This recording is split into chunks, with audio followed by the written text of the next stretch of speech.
What's up, guys? Welcome back to Meños Podcast, episode 3. Today's episode is going to be centered around the Aztecs. In particular, kind of how their day-to-day life went. If I'm being honest, this is low-key gonna be kind of like a book report, because a lot of the information that I got was from this book called The Daily Life of the Aztecs on the Eve of the Spanish Conquest by this French guy named Jacques Sustele. So just to give you some background information on where I'm getting the information, this dude, he was a French anthropologist, and he moved to Mexico sometime in the 30s, and he focused his study on the pre-Columbian civilizations. So the people that lived in the Americas, particularly Mexico, before the Spanish arrived. And he's written a lot of books, if I'm being honest, and I've read a couple of them. Just skimmed through them. This one is the only one I read in its entirety, and I like his work. And I'm a critical thinker. I learned that in my master's program. You have to do some research on the author too. It's not just good enough reading a article or a book. You have to do research on the person, just to see if it's valid or not. And I think the information's good, and the sources he used were the primary sources at the time. Two historians in particular. Well, they weren't necessarily historians, but I guess you can classify them as that. So the first one, he was a priest, friar to be specific. So they belonged to a specific organization that was associated with the Catholic Church. And if you don't know anything in regards to how education went about back in the day, the church did a lot of the schooling. And that's the way it was for hundreds of years, if not 1,000 years, after the fall of the Roman Empire. Particularly in Europe, even in Mexico. A little off topic, but my grandpa would tell me stories of how in his pueblo they would tell people not to go to school, like, oh, las escuelas del diablo. Like, in a way, I see it in a cynical way, like the church just wanted to keep people stupid so they could keep manipulating them. But everyone has their own perspective. Yeah, that's a little off topic, but yeah, those two historians were the ones that were able to record the information firsthand, and we're still using that 500 years later. Alright, so let's get into it. The Aztecs. A lot of people assume they called themselves Aztecas or Aztecs, but that's not the case. Like, I remember I would talk to my students because we were learning about this, I would say around May. And they were like, Mr. Vargas, so they didn't call themselves Aztecs? I was like, no. They were referred to as Mexica. So that's how Mexico got its name. Mexico got its name from the Mexica people, which were the Aztecs. So the Aztec Empire was composed of 3 city-states that were allied together. Mexico Tenochtitlan is the first one, and they're the most famous one because their city was enormous and they were the head of the empire. And that's how Mexico got its name, to mention again. Texcoco was another city-state, and the third one was Tlacopan. So these 3 city-states composed the Aztec Empire. And what's really crazy is they didn't last a long time. I would say they only reigned about 100 years. So that's not a long time in regards of empires. And their downfall came from the Spanish, and we'll get into that later. But just wanted to give you guys some background info. We'll start off with the city, though. First-hand accounts of the city are crazy. I'm going to be reading excerpts from the book, just so you guys get the first-hand knowledge of what I was reading. But Tenochtitlan was the capital city of the Aztec Empire. And if you're wondering where it is in the modern day, it's literally Mexico City. That's literally where the Aztecs were. So this is how fucking evil the Spanish were. They destroyed all the temples, destroyed all, like, everything of value in regards to culture, and they built over it. Literally built over all the rubble. So the Templo Mayor was the main temple that the Aztecs would worship their god, Huitzilopochtli. So he was their sun god. And they destroyed the temple, semi-destroyed it, and then they built a church over it. Basically saying, fuck you to your gods. Fuck your gods. We're going to build our church over your god's church. And that basilica still stands to this day. It's in the Zócalo in Mexico City. So, if you don't know, the Zócalo is kind of like the White House for Mexico. Presidents in the modern day stay in Los Pinos. But back in the day, they would stay in the Zócalo. And that's exactly where the center for the Aztec Empire was too. Which is crazy. Oh my. It's a very different perspective on war that the Europeans had and the Aztecs had. And I'll get into that later in the podcast. But it's a big reason on how they were able to be defeated. Because war was very different for the two sides. And I'll get into that later. But the name Tenochtitlan, I'm going to read this from the book. It is the place of Tenochtli, the hard, fruited, prickly pear, which in the glyph that stands for the name of the city, represented by a cactus growing on a rock. So, if you're familiar with the Mexican flag, it's red, white, and green, and in the middle of the white part, there's a cactus growing out of a rock and an eagle eating a snake. So, you're probably wondering why that is. And the fact is that the Aztecs, for a long time, were wanderers. So they weren't exactly from the central Mexico area. They migrated from the north. And they were really religious people. They had their gods. So they were still wandering, finding for a place to settle. And according to legend, they were told to settle where they found a eagle eating a snake on top of a cactus.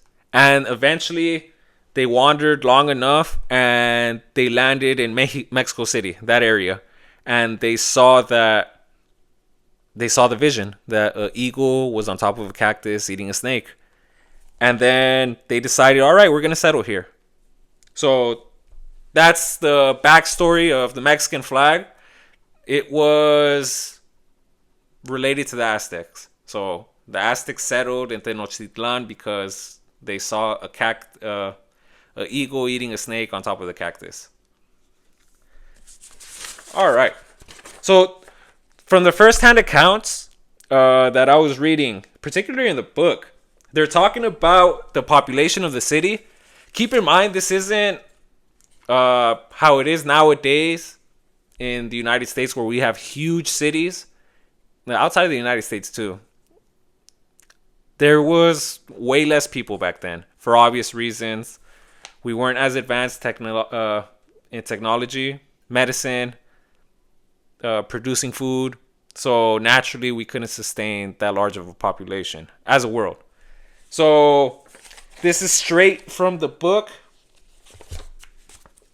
What was the city's population? No census has come down to us, although the Aztec emperors had the means of knowing at least the number of families living in Mexico.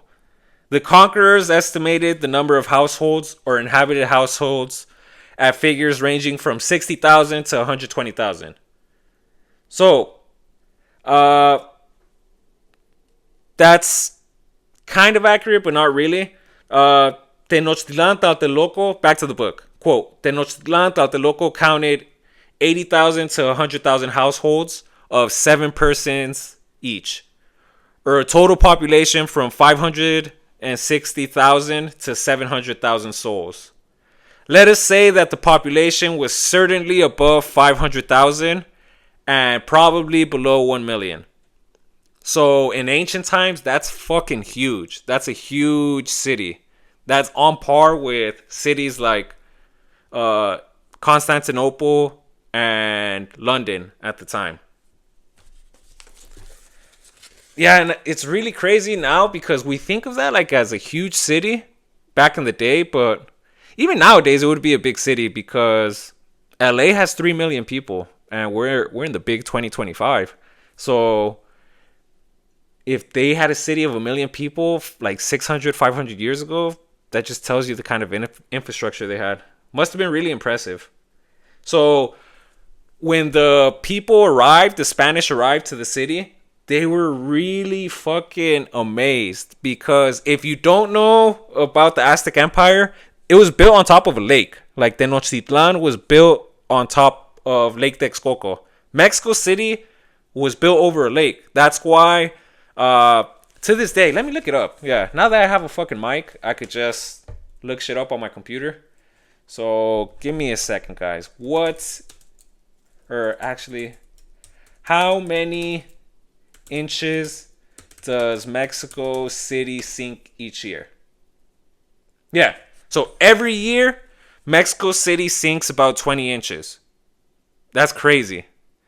And it's been doing that every single year since the city was founded because the foundation is a fucking lake. You know what I mean? They had to drain the lake and then they built over it. And naturally, that's going to come with problems. So, what the Spanish said about the city. They had conquistadores who went to parts all around the world. And this is straight from the book.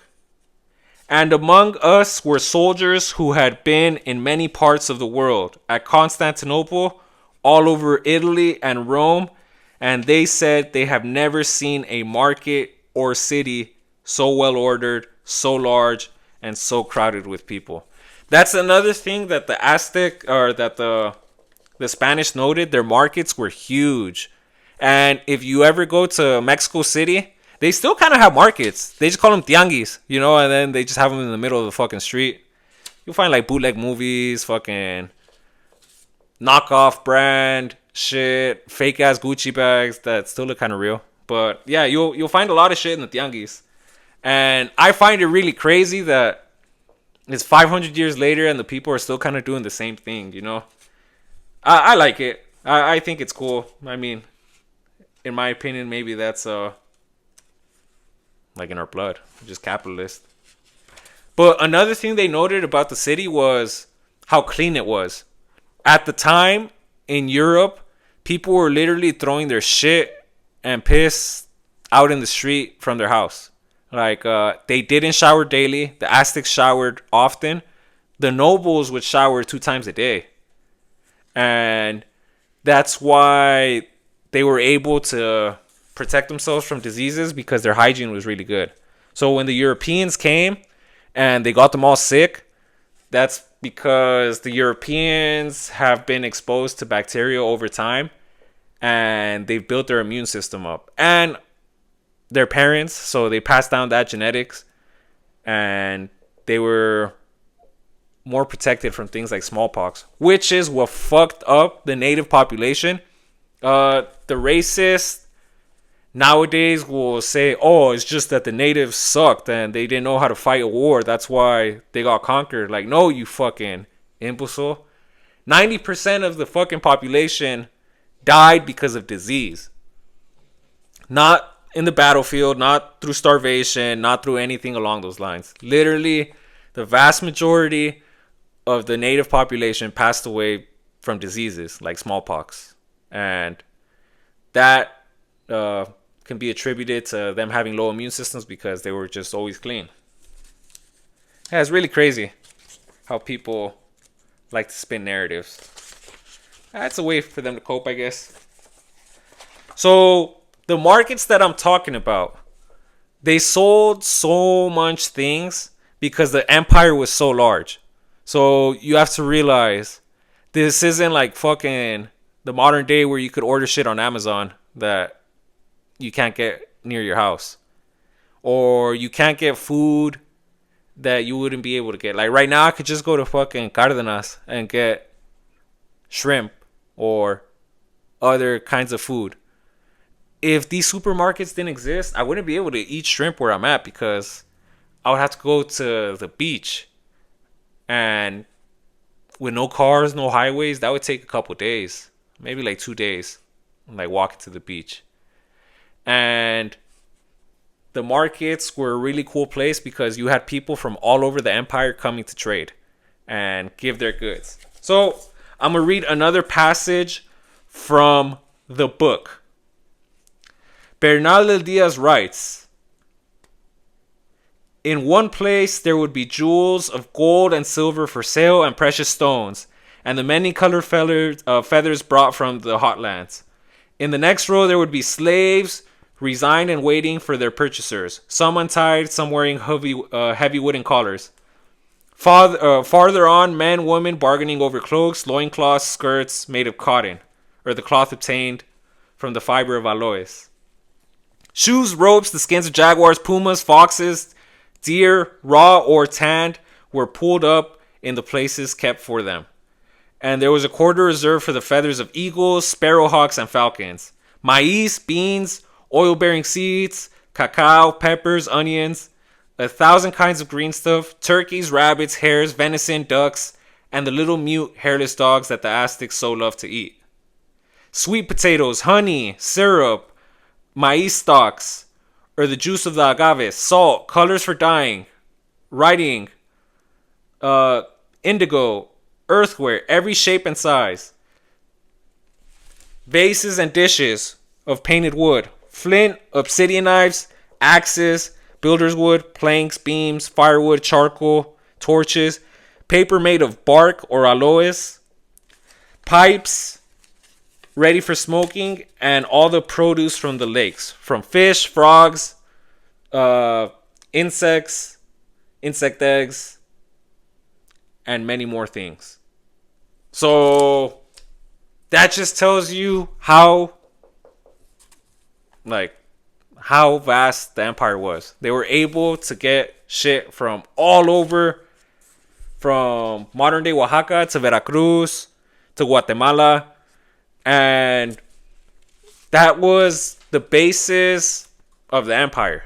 They were capitalists, they were traders, and the Aztec Empire would go to different parts of Mexico, and if you didn't want to do business with them, they would take that as an act of war. Like they'd be like, oh, what? Like, our money's not green?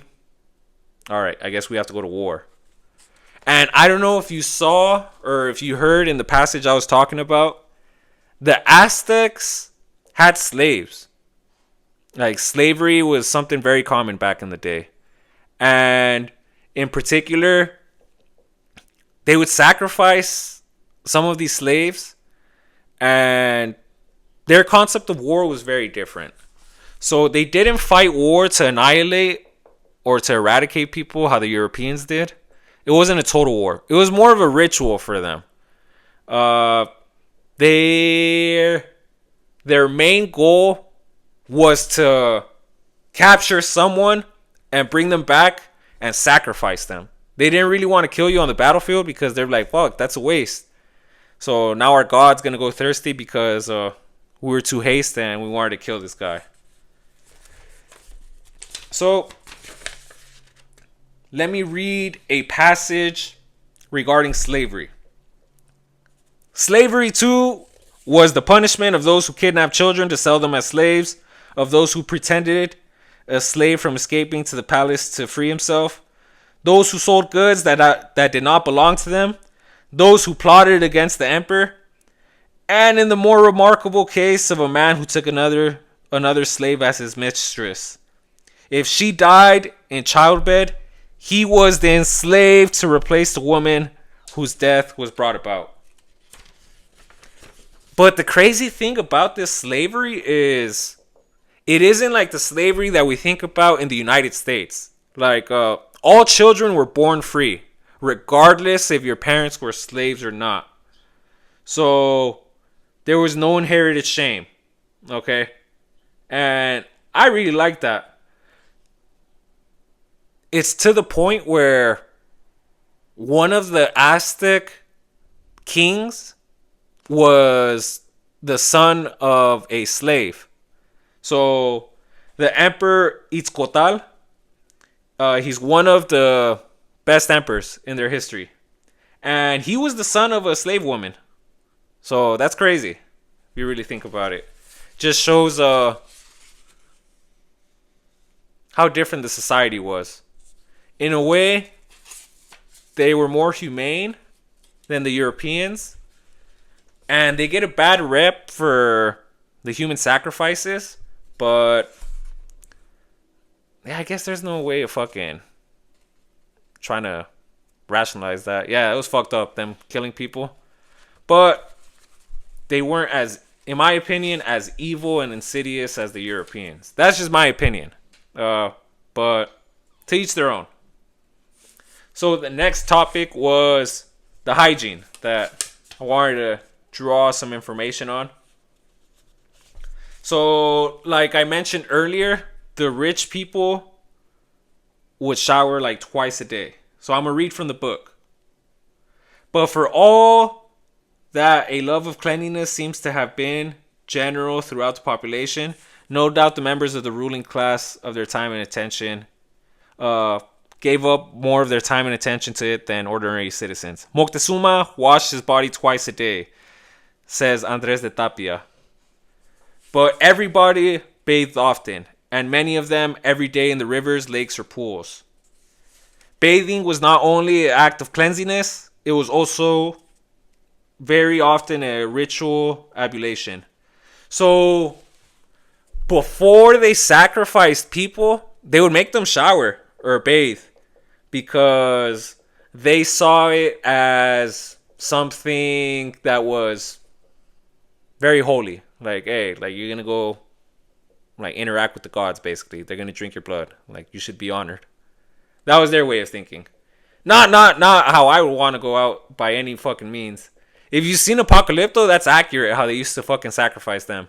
So 4 people will hold down one guy, each one holding a limb, and then the 5th guy would come with the obsidian knife.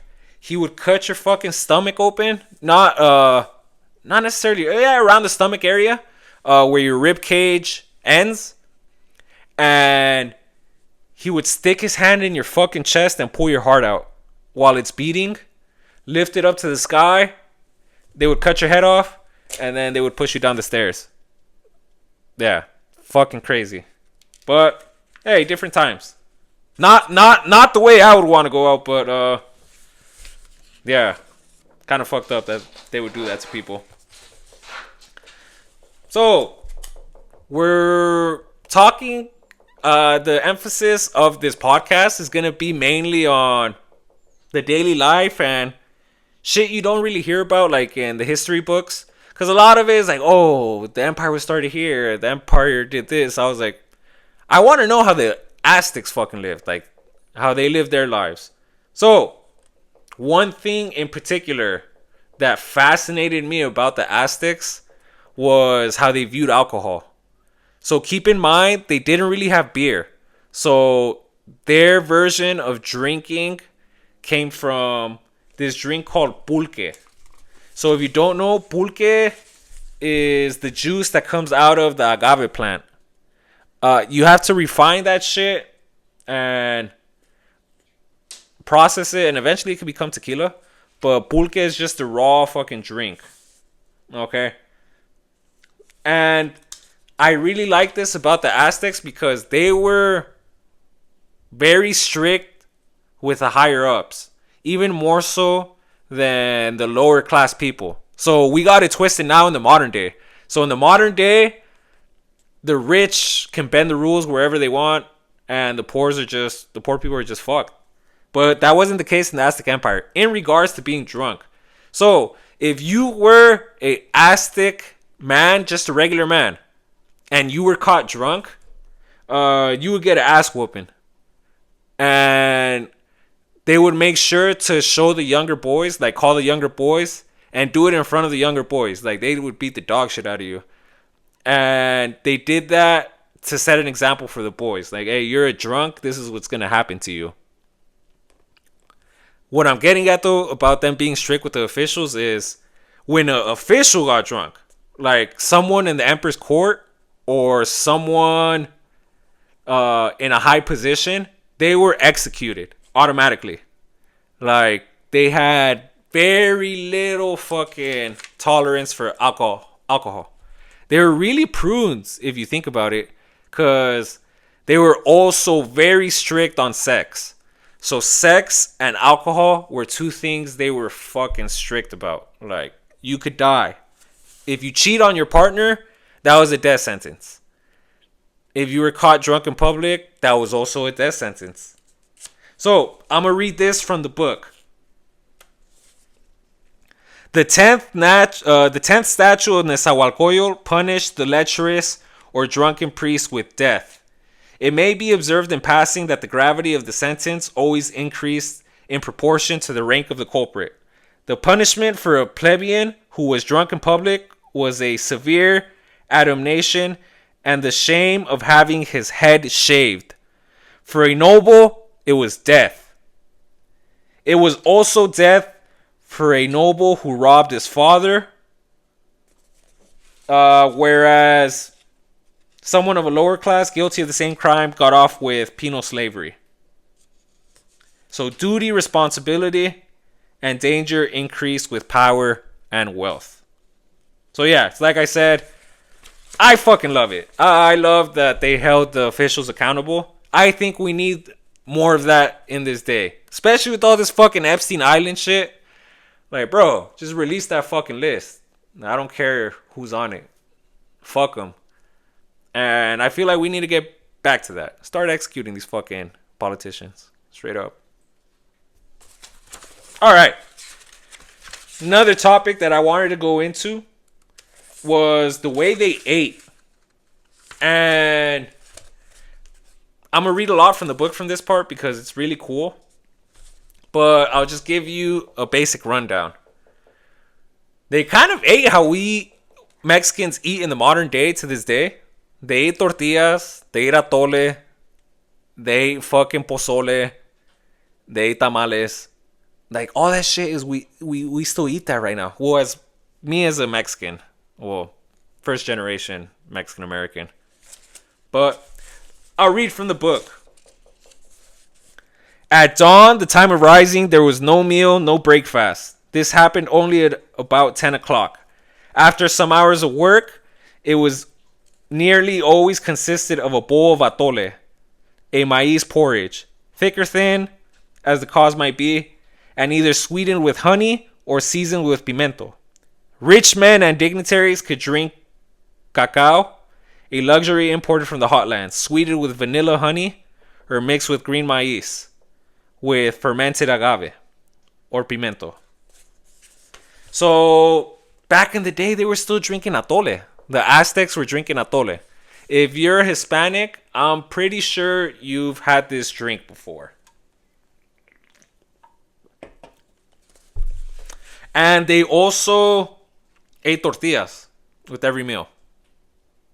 And the tamales, they came in different varieties. So the Aztecs, like the very high noble people, they were able to put meat in it. And their meat was either venison, like any deers in the area, or choloscuincles, their dogs. They would eat dog. And turkey. Turkey was their form of poultry there. Actually, let me look that up. Yeah, I'm very unprepared for this one, but did the Spanish bring chickens to America? Yes. So the Spanish brought chicken. So they weren't able to eat chicken with their meals, but they did have guajolotes. So that's actually where the term comes from, guajolote. The the Aztecs called it a different name. But yeah, that's where the term guajolote comes from. And while they ate, they had to eat. Well, the men in particular, they didn't really have time to lollygag a lot because they had to go work. And the rich people, they would eat and watch shows. So Bernardo Diaz notes in his first-hand account that the royals and Moctezuma had midgets and deformed people do shit in front of them to make them laugh. I guess that's the way they entertained themselves back then, by having midgets do funny shit. Even nowadays, I guess, like the Wolf of Wall Street people just throwing midgets. Yeah, that would be kind of cool. I think about it. Yeah, but yeah, that's what they were basically doing. And when they're talking about how they cooked the food, first-hand accounts, they noted that the Aztecs didn't have oil. So they couldn't fry any food. Everything that they cooked was either grilled or boiled. And most of the time they did boil the food. And they added hella spices to it. So if you're Mexican and you love spicy food, yeah, it's in your blood. We're a spicy people. And the topic I really fucking wanted to talk about that I found funny was the Aztecs' users of drugs. So they would take shrooms and other psychedelics, and it's crazy because back in the 60s and 1960s, a lot of people like the Beatles, Bob Dylan, all these fucking musicians and actors and shit, they would fly out to Oaxaca and they would take shrooms in Oaxaca with Maria Sabina. And she's basically like a shaman, and that's why people would go there. But all she's doing is just going along with the customs that her people had for hundreds, if not thousands of years. And the Aztecs were no strangers to shrooms. So I'm going to read this from the book. Oh, also, on top of shrooms, they would also smoke tobacco. So tobacco was from the Americas. And it wasn't until the English and the Spanish arrived that the Europeans got exposed to tobacco. Sometime in the 1500s or 1600s. So the natives have been smoking tobacco for thousands of years. And Moctezuma, it was noted, first-hand accounts would say he would finish eating. It was just his custom, like his ritual. He would finish eating, watch some midgets fucking entertain him, and then he would smoke his pipe and knock out. So maybe it was tobacco. I'm thinking it might have been weed, but they said it was tobacco. All right, so to the shrooms part that really fascinated me.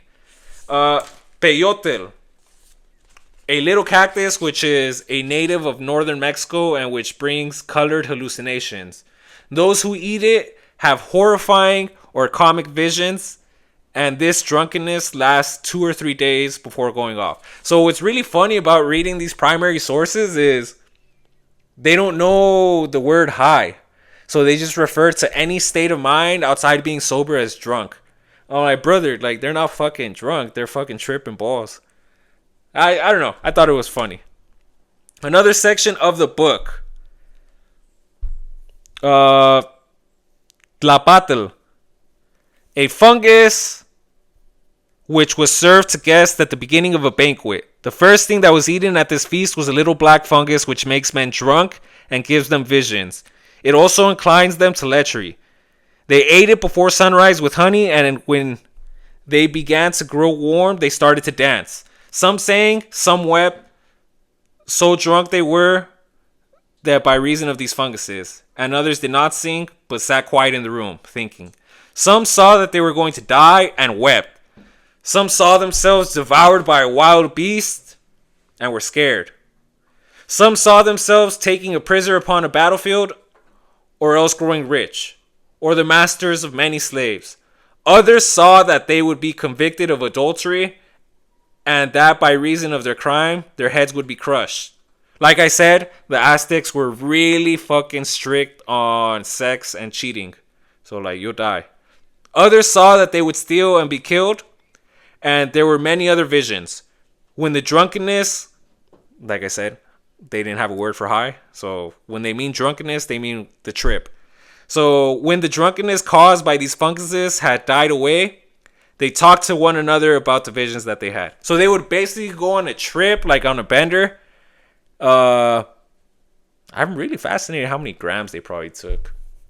For those of you who haven't done this, when I've done it, allegedly, it varies. It's all on, like, what you're feeling inside. So I've had, like, good trips and, like, bad trips, allegedly.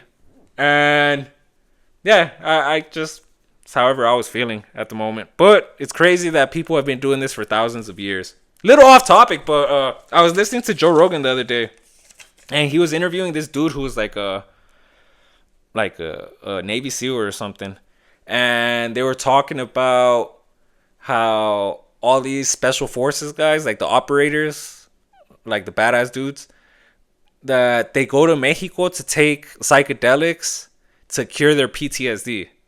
And that's crazy because in this book it talks about how the shrooms were given to people coming back from war and going into war. So apparently people would eat the shrooms before going into battle, and then they would just go batshit crazy and they fuck the enemy up. But they would also use it to heal their minds when they came back from war. I don't know. I thought it was fascinating.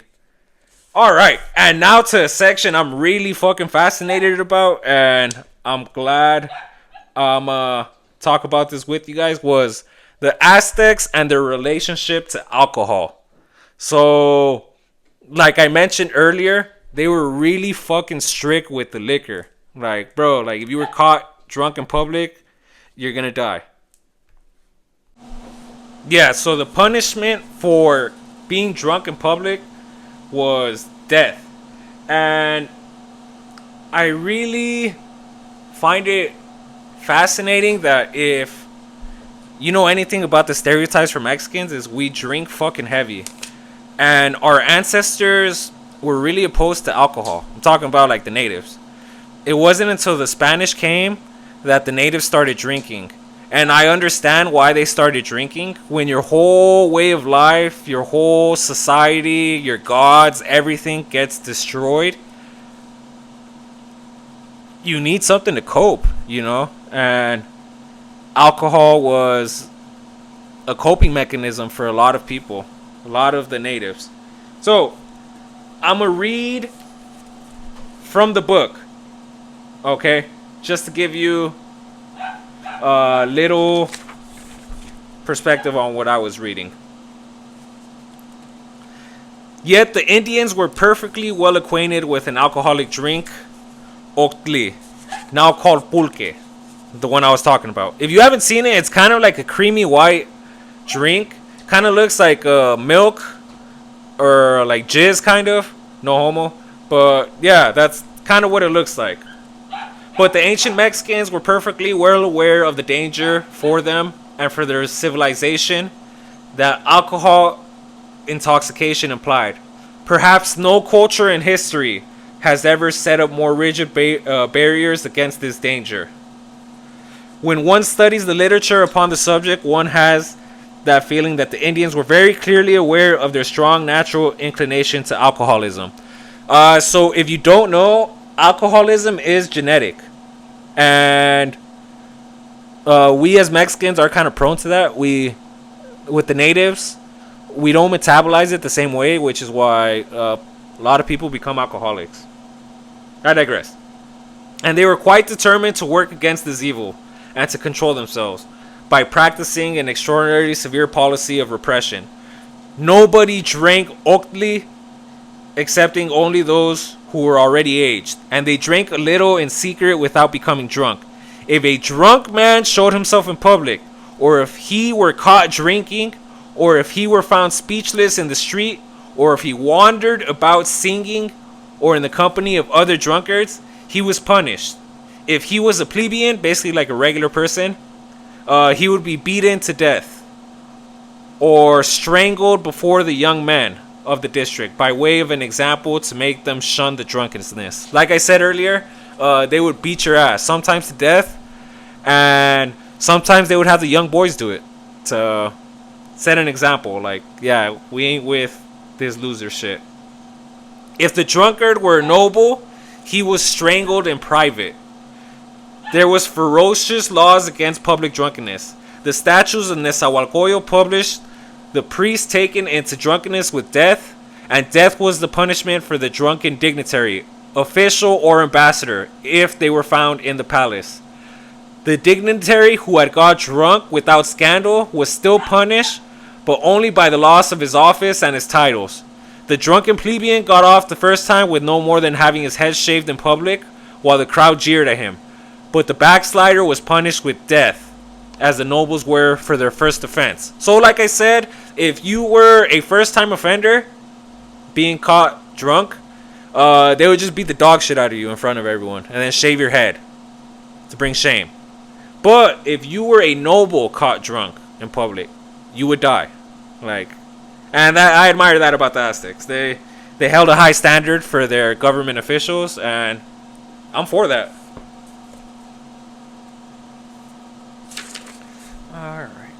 Also, another thing I found funny, the Aztecs were strict with sex, they were strict with alcohol, but they had a vice. And their vice was gambling. So all of my boys out there, all of the homies who keep losing on DraftKings or Prize Picks, who are like throwing money away on these parlays, hey, it's in your blood. Your ancestors also sucked at gambling. So take some pride in that.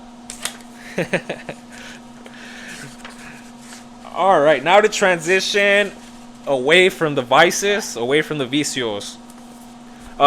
One thing that fascinated me was how they schooled kids. So boys and girls were schooled in different ways. Like, the girls were taught to be wives and take care of the household. The boys were taught to be warriors or farmers, things along those lines. But in particular, the punishments that they would dish out. So I'm gonna read from the book. It was essentially practical education, and a very severe one. Punishments rained down upon an idle child whose parents would scratch them with agave thorns or compel him to breathe fumes of a fire which had red peppers in. God damn, these guys were fucking mean. Mexican teachers seem to have been very much in favor of the iron hand. So the teachers were strict. Yeah, I need to take that out of my book. I need to take a page out of their book and apply it in my... Nah, what the fuck, imagine? They said they would put chiles in a fire and they would put the kid's face by the smoke so he's inhaling the smoke of the chile. I'm like, brother, what the fuck? That's torture. Imagine me doing that to kids in fucking Moreno Valley. Like, bro, I would be on KTLA, ABC, fucking CNN. Local teacher starts a fire in the classroom and puts the kid's face in the smoke. Yeah, for sure getting my credential revoked for that. I find it funny though. And then the agave things, like, I don't know if you've ever been scratched by one of those, but they kind of hurt and they get itchy. So yeah, I can see how that would be a fair punishment. Alright, gonna move on. So how I mentioned earlier that the Aztecs were really fucking prunes when it came to sex, in particular adultery. Like, if you were married and you were out there doing some whole ass shit, you were gonna die. And in a way, I'm kind of for it, even now in the modern days. I feel like divorce is too easy nowadays. That's why 60% of the fucking marriages in this country end in divorce. Like, this shit actually used to mean something back in the days. That's why divorces didn't happen. But now, I feel like, especially now in America in the modern days, everything's based off feeling. And if you just base your whole life off feeling, your life's gonna fucking suck. Like, oh, you hate someone one day, but then down the line you're like, hey, actually I might have overreacted. Like, bro, like, this is... And then in turn, you fuck the kids up. when a divorce happens, and then that fucks society up as a whole. Off topic. But I'm gonna read an excerpt of what's the word I'm looking for? A promiscuous woman who was a noble of the Aztec Empire, and she was what's the word I'm looking for? She was a hoe, straight up. And I'm gonna read from the book just to tell you what makes me call her a hoe. All right. The royal house of Texcoco, among the secondary wives of King Nezahualpuli, was a daughter of Axayacatl, the Aztec emperor. This princess, although was a little more than a child, was so vicious and so devilish that she found herself alone in her apartments and surrounded by those who served her, and who, because of the splendor of her name, respected her. She would indulge in thousands of extravagances. Basically, she got fucked 1,000 times by like a bunch of different guys. This reached such a point that if she saw a handsome and well-shaped young man whose form agreed with her tastes and inclinations, she would give secret orders that he should enjoy her charms. When she had satisfied her desires, she would have him killed and a statue made in his honor. She would adorn the statue with gorgeous clothes and jewels of gold and other precious stones, and she would have it put in the room where she usually passed her time. There were enough of these statues to go almost around all the walls. When the king went to see her and asked her what these statues were for, she replied that they were her gods. For his part, he believed her, knowing how religious the Mexicans were and how deeply attached to their false gods. But something happened to betray the Aztec princess's secret. She was so imprudent as to give one of her lovers, he was still alive, a jewel that her husband had given her. The king Nezahualpuli, filled with suspicion, arrived one night at the young woman's apartments. The woman and the servants told him that she was asleep, but he wasn't buying it, hoping that the king would go away as he had done before. But distrusting them, he went into the bedroom to awake her. He found nothing there but a statue stretched on the bed and crowned with a wig. During this time, the princess was making merry with 3 young men of excellent family. All 4 were condemned to death and executed, as well as a great number of her accomplices in adultery and assassination, in the presence of an immense crowd. So literally, you could be the daughter of an Aztec emperor and the wife of a king, but if you were caught cheating, that's not saving your ass. You're gonna die, and anyone else involved in that is also gonna die. So that's what I was getting at. They were really strict with drinking and sex, and for good cause. You ever heard the thing like you love like a Mexican? Hey, we're passionate people. Like we're lovers. So when those emotions get high, a lot of shit could happen, especially when jealousy's in the mix and things along those lines. Like, a lot of problems can be started. Blood feuds, wars, all over pussy. So, yeah, the Aztecs realized that, and that's why they were so strict with all these laws. So, yeah, I'm not completely opposed to it, but, yeah, maybe death might be too far for cheating. So, yeah, I don't know. That little expert was funny, though. Like, she would literally kill them after fucking them and then make statues for them. Like, bro, what kind of fucking psycho ass bitch is this lady? Yeah, so naturally, talking about sex, eventually people get pregnant. And the Aztecs, how they treated women who were pregnant, I really like. So if you were a woman and you died during childbirth, they would bury you with the same honors as a warrior who died in battle. And if you don't know, the Aztecs were a warrior society. So, dying in battle was probably the highest honor you can get. It was like the best way to go out. Even getting sacrificed was a very honorable thing because you were feeding the gods. And I'm going to read off some superstitions that the Aztecs had about pregnant women. I thought they were crazy, so I'm going to share them with you. She was neither to let herself grow angry nor to be frightened, and the household was told to give her anything that she longed for. If she were to look at red objects, the child would be born askew. If she went out at night, she was to put a little ash in her blouse or belt. Otherwise, she might be terrified by ghosts. If she were to look at the sky during an eclipse, the child would be born with a haired lip, unless the mother had taken precaution of carrying an obsidian knife under her clothes, against the skin. It was also said that if the father was going out at night, were to see a phantom, the child would have heart disease. In short, the whole network of prohibitions and traditional precepts surrounded the mother during the entire period of birth, and even the father too, in order, as they thought, to protect the child. So they were really superstitious. Like I said, they were a religious people, and not Catholic religious, but they had their own religion. And the afterlife, it's another section I wanted to talk about. You know what's crazy is the Aztecs believed in 9 levels of hell, or the underworld, and so did Dante's Inferno.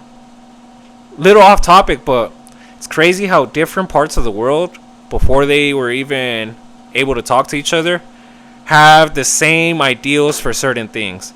So the 9 levels of hell was a thing in Europe, and it was also a thing for the Aztecs.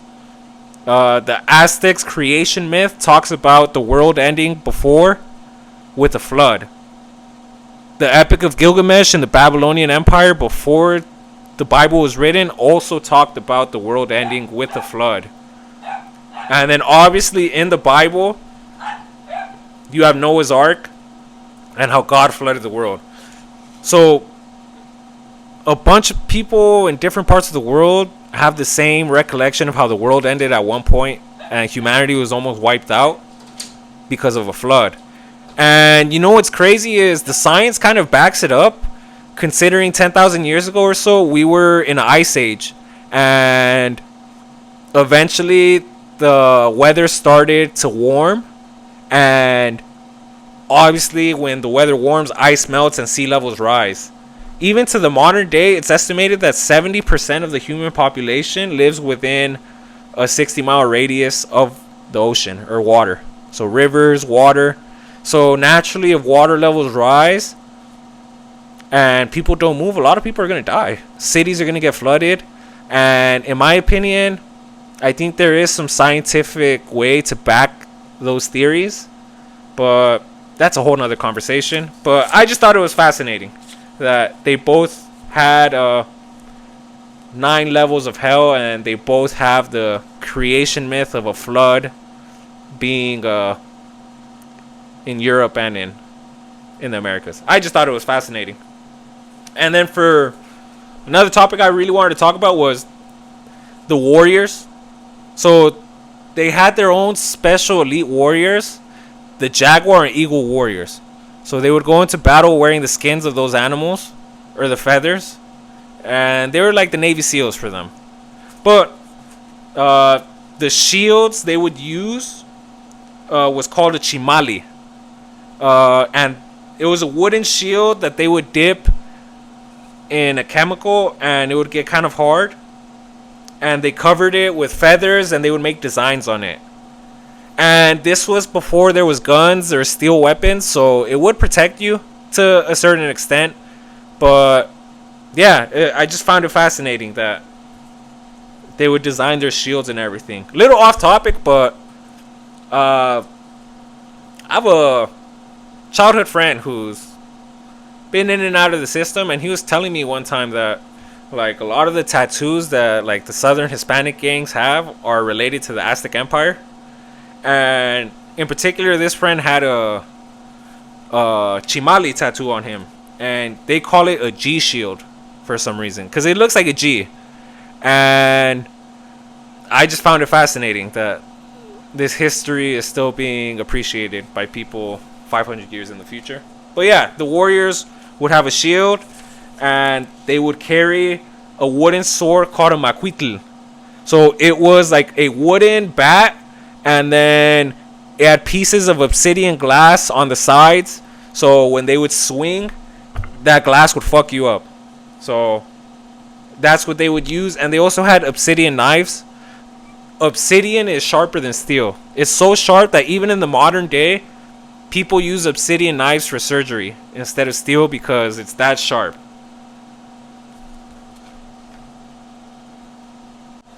Yeah, so since we're on the topic of war, I also wanted to talk about the difference between the Aztecs and the Spaniards in regards to war. I mentioned earlier that, in my opinion, the Spanish were a lot more evil in regards to war because the Aztecs had no intentions of annihilating a whole culture, eradicating them from history, destroying their temples, destroying the written language, destroying their religion. The Aztecs didn't have that in mind. The Spanish, though, when they came here, they wanted to eradicate everything, and incorporate their way of life. And that's the big difference of the two. So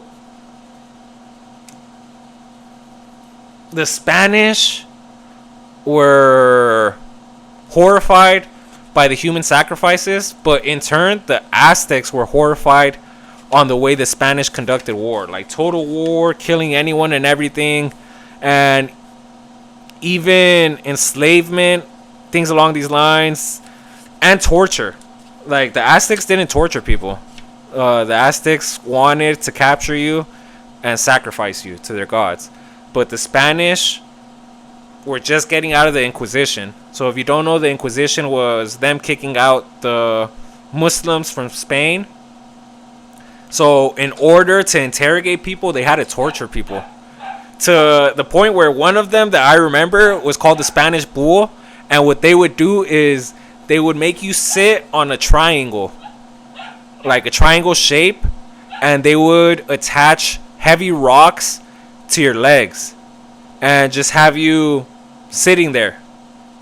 Eventually, the gravity would pull you down to where it split you in half because the weight of the rocks, and eventually your skin's gonna tear. Yeah, that's ways they would torture people. They would sit you on a chair, tie a rope around your neck, and turn on it, strangling you in a very slow manner. They were fucking medieval with their shit. So yeah, it was just a different way of viewing things in regards to war. And if you research anything in regards to European history, their wars were fucking crazy. They would skin people alive. They would fucking crucify people. They would do all these things. And the Aztecs, sure, they were also savage, but the Europeans took it to another level. And I hate it now in the modern days. You'll hear a lot of racist people say, "Oh, well, look at how these savages were killing each other and sacrificing." I'm like, brother, the Vikings also sacrificed people. Literally, the master race, as Hitler would say. They would literally sacrifice people. So it isn't only the Aztecs who did that. That's just how things went about. Even in the Old Testament, they would sacrifice animals and things along those lines. It's not out of the realm of possibility that people would also sacrifice other people. It's just how things were back in the day. So I want to transition to two emperors in particular that I hold in high regard. The first one is Nezahualcóyotl. So Nezahualcóyotl was an Aztec king, but he was also a warrior and a poet, which is why this guy has aura to him. And the largest colonia in Mexico now in the present day is called Ciudad Nezahualcóyotl. It means fasting coyote or something along those lines. Yeah, so Ciudad Neza is one of the biggest colonias in Mexico City. It has over 3 million people, so it has roughly the size or the population of Los Angeles, but it's not as big as Los Angeles. It's just really densely packed. So I'm going to read an excerpt from the book. Nezahualcóyotl, Having given up the adventures and the violent ways of his youth towards the end of his reign, appears as a kind man. There are stories of him disguised as a simple hunter, listening to the grievances and complaints of the common peasants, and then sending for them to the palace to give them the splendid gifts. So, think about that. He was the king, and he would disguise himself in peasant clothes just to hear and see what the people were going through so he could help them out. That's the kind of man this guy was. He's a great man in my opinion. Or again, he is shown overhearing from a balcony the words of a woodman sweating under his load cried, "The man who lives in this palace has everything he needs. While as for us, we are worn out and we die of hunger." The king had the woodman brought in, having first advised them to take care of what he said. At last he sent him away with loaded presents. This king was so full of compassion for the poor that he commonly went up into a mirador which overlooked the marketplace to watch the poor people who sold salt, wood, and vegetables, scarcely enough to make a living. And if he saw that these poor people did not sell their wares, he would not sit down to enjoy his meal until one of his men had gone to buy all these things that they were not able to sell. He was particularly careful to give food and clothing to the old, to the sick, to those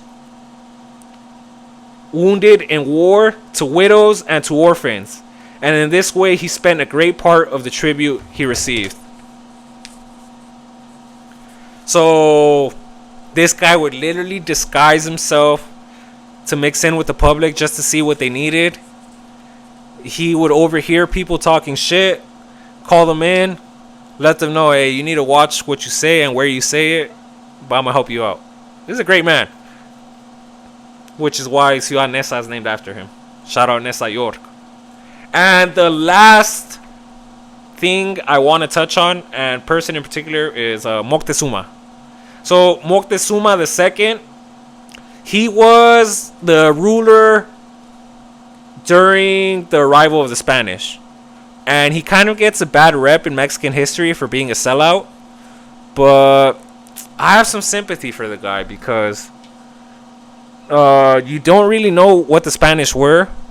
And they kind of assumed they were deities because they looked nothing like the natives. They had fucking white ass skin, red hair, like blonde hair, had beards. So they're like, who the fuck are these people? Like they look human, but very different.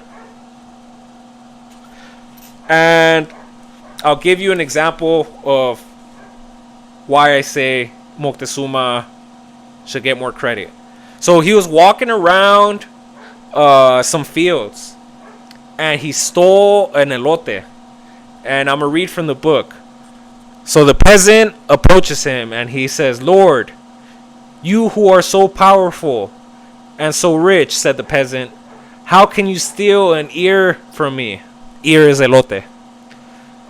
"Does not your own law condemn a man to death for stealing an ear of maize or its value?" Moctezuma replied, "That is true." "Well then," said the gardener, "why have you broken your own law?" The emperor looked at him, Moctezuma, and he offered to give him his corn back, but the peasant refused. He was like, "Nah, keep it. Like, nah, I don't need it." Moctezuma gave him his own cloak. So he undressed himself, gave him his cloak, which is like a poncho, a gaban. And if you don't know, the emperor had like a really fancy cloak, like a really fancy poncho, because like he's the most powerful man in the empire. And said to his dignitaries, "This poor man has shown more courage than anybody here, for he has dared to reproach me, to face me with having broken my own laws. And because this guy showed fucking balls, Moctezuma made him the ruler of Xochimilco." So he literally promoted this poor farmer to the ruler of the area, because he's like, this guy has character, this guy has balls, this guy should be a leader. And I just thought it was a really cool story. And yeah, I neared the end of the book, everything I wanted to share with you guys for this section. Like I said, we're definitely gonna have a part 2 for this. This time it'll probably be, or the next one will probably be more centered around the actual empire, not just the daily lives of the people. Like I said, I could go more into this, but it's kind of tough just sitting here talking to the mic for like an hour at a time. So maybe I could like cut this up into pieces, but yeah, I don't know. We'll see. But just some cool takeaways from the Aztecs. That's how Mexico got its name, because they were called Mexica, not Aztecs. They were really fucking strict with the alcohol and sex. And they were gambling addicts. Shout out all my boys losing their parlays. And the Spanish. The Spanish were fucking cruel. But this is going to sound bad, but in a way, everything happens for a reason, because the world is okay in my opinion. So yeah, glad I could share some information in regards to this, the Aztec Empire and the Aztecs. So I'll be dropping a part 2 for this and a part 2 for the Stoicism sometime in the future. I'll get to it when I get to it. Well, that's all I got, guys. Thank you for listening. Catch you guys later.